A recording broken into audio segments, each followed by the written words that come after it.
भावनाएं एक ऐसी ताकत जो हमें इंसान बनाती हैं। लेकिन अगर यही भावनाएं कंट्रोल से बाहर हो जाएं तो ये हमारी सबसे बड़ी दुश्मन भी बन सकती हैं।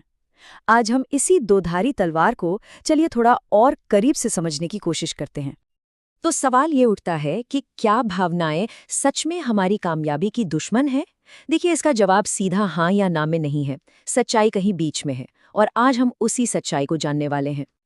तो चलिए बिल्कुल बेसिक से शुरू करते हैं।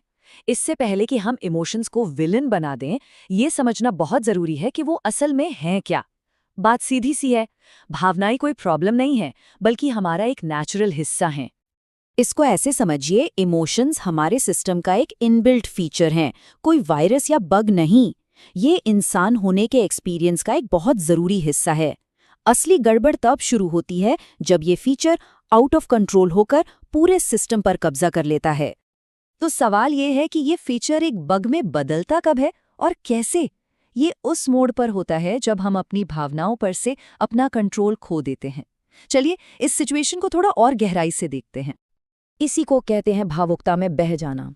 मतलब ये वो स्टेट है, वो पल जब भावनाएं इतनी ज्यादा हावी हो जाती हैं कि वो हमारे लॉजिक पर, हमारी सोचने समझने की शक्ति पर मानो एक पर्दा डाल देती हैं, और बस यहीं से सारे फैसले गड़बड़ाने लगते हैं। और इन दोनों हालतों में जमीन आसमान का अंतर है। देखिए, एक तरफ जब इमोशंस कंट्रोल में होते हैं तो हम साफ साफ सोच पाते हैं, अपने गोल्स पर फोकस कर पाते हैं। लेकिन दूसरी तरफ जैसे ही वो बेकाबू होते हैं, वो हमें हकीकत से कोसों दूर ले जाते हैं और सही गलत का फर्क ही मिटा देते हैं। और सोचिए, जब सही गलत में फर्क करने की ताकत ही चली जाए तो क्या होगा? बस यहीं से गलत फैसलों का एक पूरा सिलसिला शुरू हो जाता है। ये एक डोमिनो इफेक्ट जैसा है। कंट्रोल खोने का सिर्फ एक पल और फिर एक के बाद एक बुरे नतीजे सामने आने लगते हैं। ये एक तरह का डाउनवर्ड स्पाइरल है। सब कुछ शुरू होता है इमोशनल इम्बैलेंस से। इसकी वजह से सोचने समझने की शक्ति कमजोर पड़ जाती है। जब दिमाग काम करना बंद कर देता है तो हम हालात की सच्चाई को अनदेखा करने लगते हैं, और इसका नतीजा गलत फैसले। और यही गलत फैसले हमें हमारे लक्ष्य से भटकाकर सीधा नाकामी की तरफ ले जाते हैं। तो जब हमारी सोचने की शक्ति धुंधला जाती है तो हम क्या क्या नजरअंदाज कर देते हैं। हम लॉजिक को किनारे रख देते हैं, हम वक्त की कीमत भूल जाते हैं, और हम सिचुएशन कितनी गंभीर है ये समझने में पूरी तरह से फेल हो जाते हैं।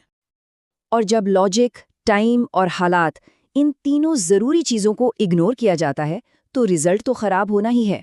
हाथ में आए अच्छे मौके फिसल जाते हैं और हमारी प्रोडक्टिविटी यानी काम करने की क्षमता बुरी तरह से गिर जाती है।